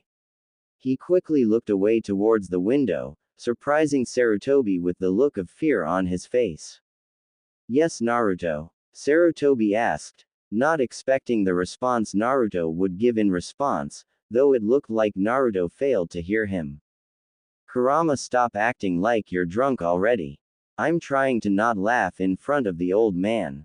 Naruto suddenly yelled out, much louder than he intended, but Iruka had expected this, having activated the placed privacy seals quickly when they walked over towards the window. Naruto's eyes soon turned gray again as Naruto ran from and very annoyed Kurama. I'm not drunk, you brat. Get back here. Kurama blurted out next, as they noticed the eye color seemed to shift from blue to red over and over again in a certain rhythm. Kurama, stop chasing me already, we're making a scene. Naruto blurted out again as that seemed to stop the mental chase. Wait, what? OS, they can hear us. Kurama hid his curse well, surprised that they accidentally were using the mouth of the body. Aghh, Kurama. Now look at what you did. Naruto seemed to pout with the whine in his voice. Sarutobi couldn't help but try and hide his snickers at the two. Iruka wasn't faring much better himself in that department, as when Naruto yelled that out, it seemed to kickstart the chase all over again. Sarutobi and Iruka decided to let the two have their bit of fun while they talked, appreciating the entertainment, and payback in terms of Sarutobi, that Naruto and Kurama by extension gave him. I take it that this is what you wanted to tell me. Sarutobi smirked, gesturing towards the soulless body, currently occupied with its occupants chasing each other around rather than messing with the body itself. Iruka rolled his eyes with a smirk when he noticed the multitude marks on Sarutobi's body. You have to admit, Iruka started, seeing a threatening glare from Sarutobi. He sheepishly laughed before changing subjects, that they make a good pair. Yeah, they seem to make a good pair and it seems they're both becoming friends with each other. Iruka subtly changed the subject. Sarutobi chuckled a bit before continuing on. So it seems that unlike with that Kurama and him seem to share the body, so to say. That'll make an interesting tale. Is there anything else you want to say? Sarutobi skipped over her name with a glance towards Naruto, who seemed to still be having a chase with Kurama if the rapidly shifting eye colors were anything to say about it. The yelling seemed to finally go down to a whisper of the two yelling at each other, much to the amusement of the two next to him. Yes, Naruto wants to go ahead with the pre-academy decision. We should have the ones we were planning to put in next year all be in this program, if only so no one suspects the true purposes of it. Iruka explained, noticing Sarutobi seemed to sober up a bit from that news. Ah, indeed. Are you certain this is for the best? It would mean that we would have to keep this pre-academy level in, even past this year. We could run it as a testing program, but that might raise suspicions even higher. Sarutobi explained, but before Iruka could open his mouth, they turned to Naruto, who carried both of the eye colors in his eyes. He grinned. Of course it is. We won't let you down, you old man fart. The titles seemed to be split between man and fart, and he had a pretty good feeling who said which given Naruto's history of nicknames. No need to call me an old fart, Kurama, but know that Naruto might be in danger if we do it. Are you certain about this? Sarutobi asked towards the Nine Tails, wanting to prove something that Kakashi and Honoka had placed in their reports once. If they want to try it, they would have to knock me dead before they get through me. I won't let anything harm Naruto. He's my charge and I'm not going to let him drop that easily. It would hurt my pride. Kurama seemed a bit undecided on the reason, but his motivations shone through with his words. Sarutobi's eyes, along with Iruka's, rose from the startling claim he made. So go ahead with that pre-academy whatever you call it stuff. I'll be training Naruto myself as well, so it's great to have regular humans get him started on the way there. I can only train him if he becomes strong enough to handle it, and right now he's too weak. I know the real reason you're doing this isn't at all related to getting us stronger and the like. You're doing it because of that landlord fart, aren't you? We're helping out, regardless on if you accept it or not, so don't you dare try to stop us. Kurama growled near the end, still angry that he had let his guard down and gotten him killed. A small part of him wondered if he was losing his touch. Whatever happened to the great destroyer of Konoha? You're just a failure. He growled a bit more, mostly at himself as Sarutobi put his hand on his shoulder, shocking the two of them. Okay then, how about this? I'll let you work with Kakashi and find clues related to the academy, when Iruka and myself will look for clues towards the body and apartment. Until then, I'll be having you stay over at the Akamichi compound with your Uncle Choza. The uncle stuff is on purpose. Honoke meant uncle as part of Choza's name, while the Hokage means of it is just a standard uncle and not an extension of the name. Difference of intent. While we work with this. Also, please try to make friends with your classmates if possible, since 5 years is a long time together to go through and I never want to see you lonely, Naruto. You are a kind boy, even capable of converting Kurama. If anyone can do it, it's you. School will start the day after tomorrow, so just be aware of that. That'll get you more used to the home as well as for us to determine those that will be teaching your class. Sarutobi explained with a smile, ruffling the hair of Naruto, much to the two's chagrin. They still smiled in the end as Sarutobi continued, just please for the love of Kami don't actually have your gut swell. Eat in moderation, Naruto. He sighed and mumbled out, much to the chuckling of the others present. The seals went down as it revealed both Kakashi and Tenzo. Yamato, whatever he decided to call himself today, standing right at the edge of the seal. Kakashi looked up. Silence befell them until Tenzo smirked a bit. Do you need a wet wipe, Hokage-sama? He said calmly as laughter burst out from the group.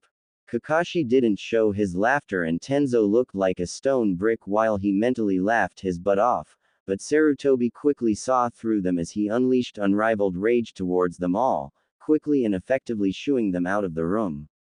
The four stared each other as they heard Sarutobi slam the doom, mumbling about childish adults. The four started snickering as they walked away. That was some perfect timing, Yamato. Kakashi chuckled. Seemed he was going by Yamato right now. I'm more surprised that he didn't immediately try to pound us into next week for that one.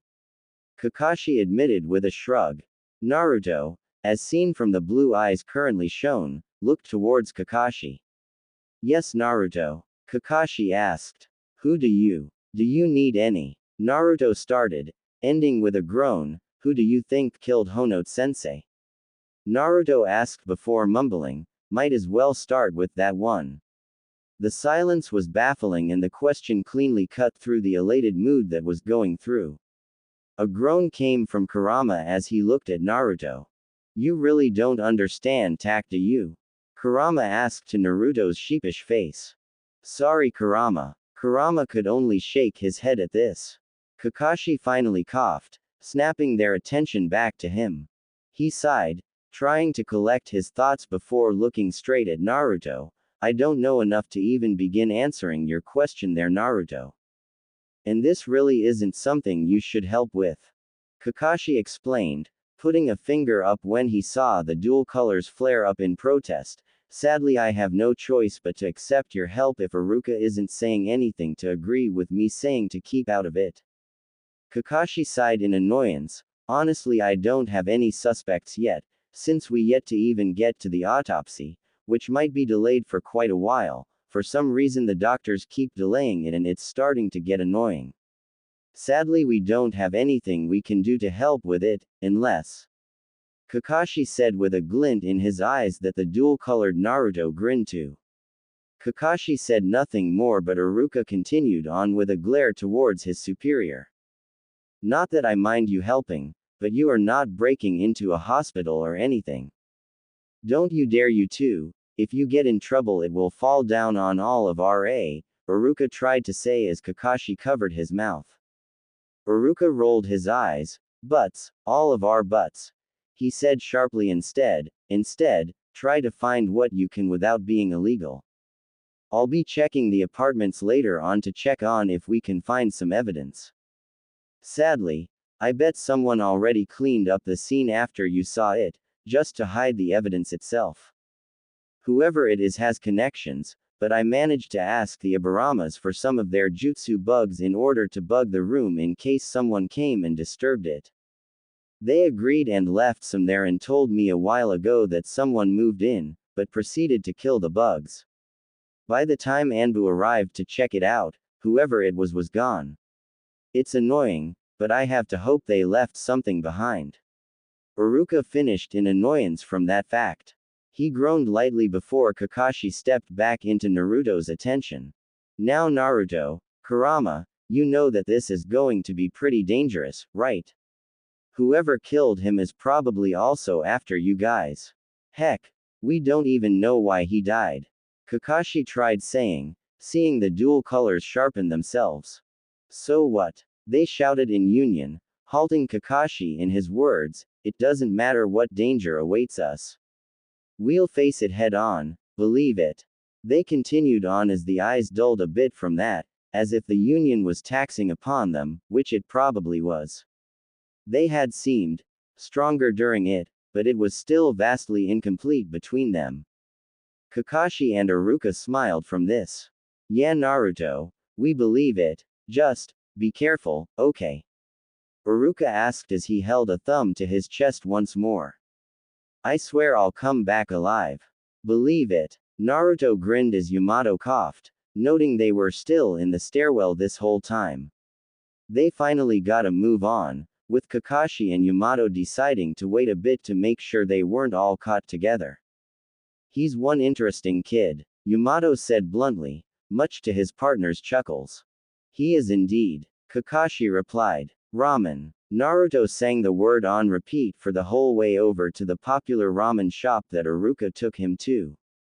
If Honoke was the one who introduced him to Yakiniku Q, then Iruka would have been the one that introduced him to Ichiraku Ramen, and as much as he liked Yakiniku Q, he couldn't say that it beat Ichiraku Ramen ever.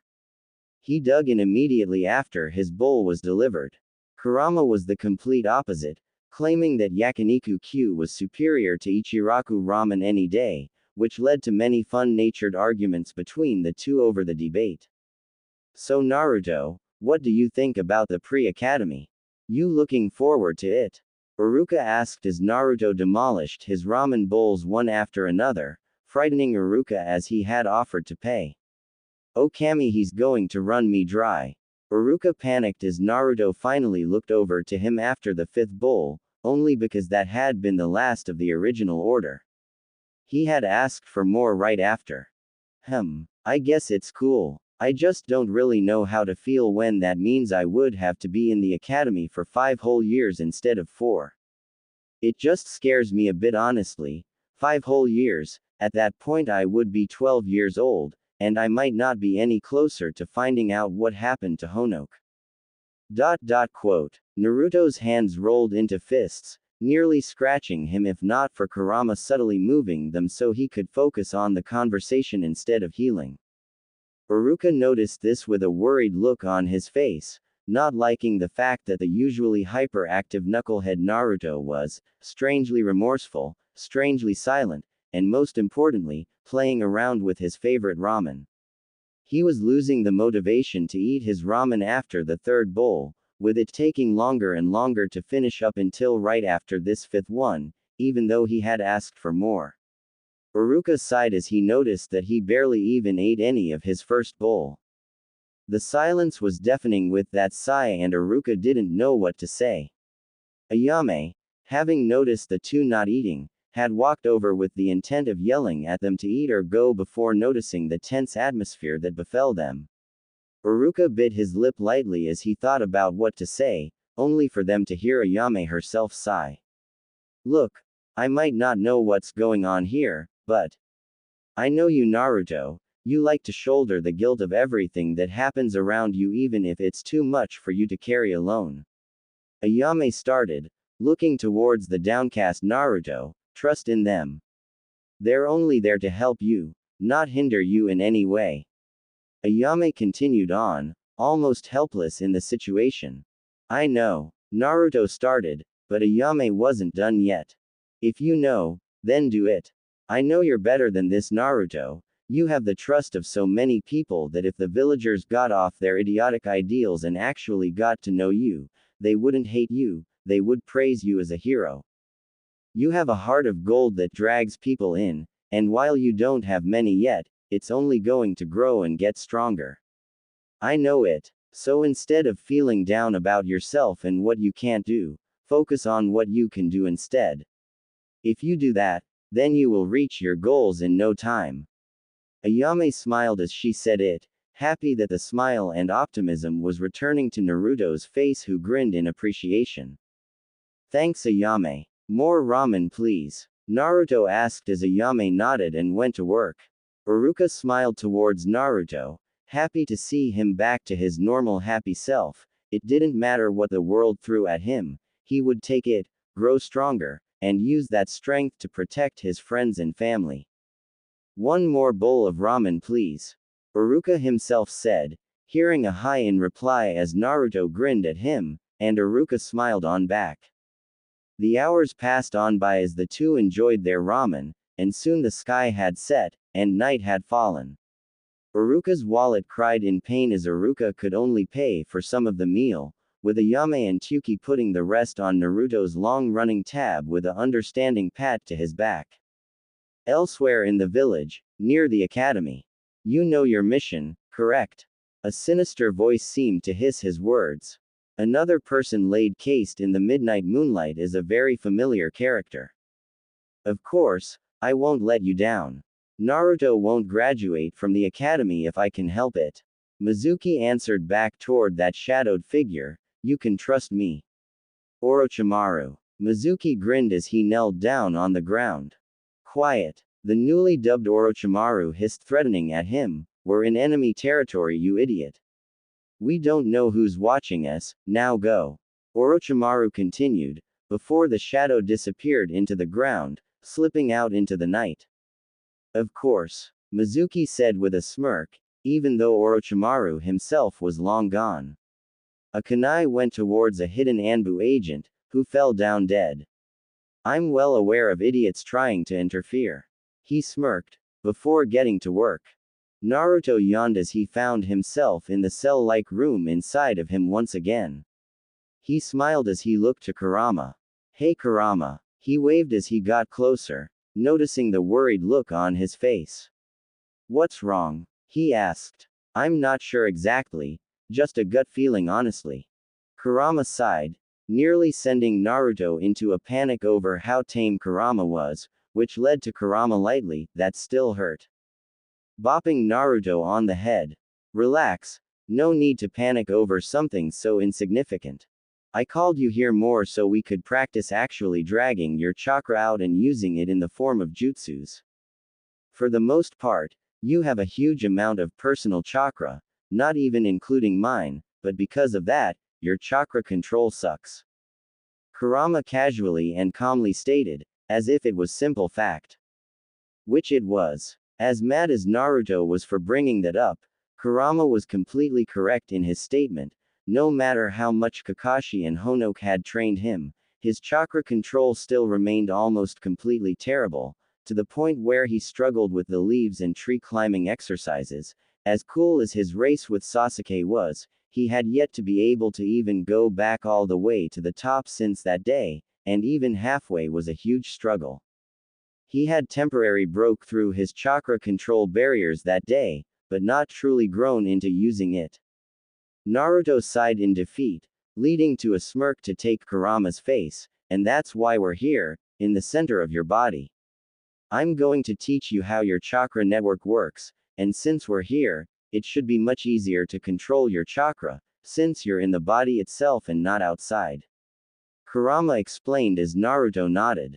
He had felt powerful here for some reason, which if Kurama's statement was true, which it was, that made sense when put in that context. The chakra network is the system in which your body pumps its chakra around, going through to each part of your body.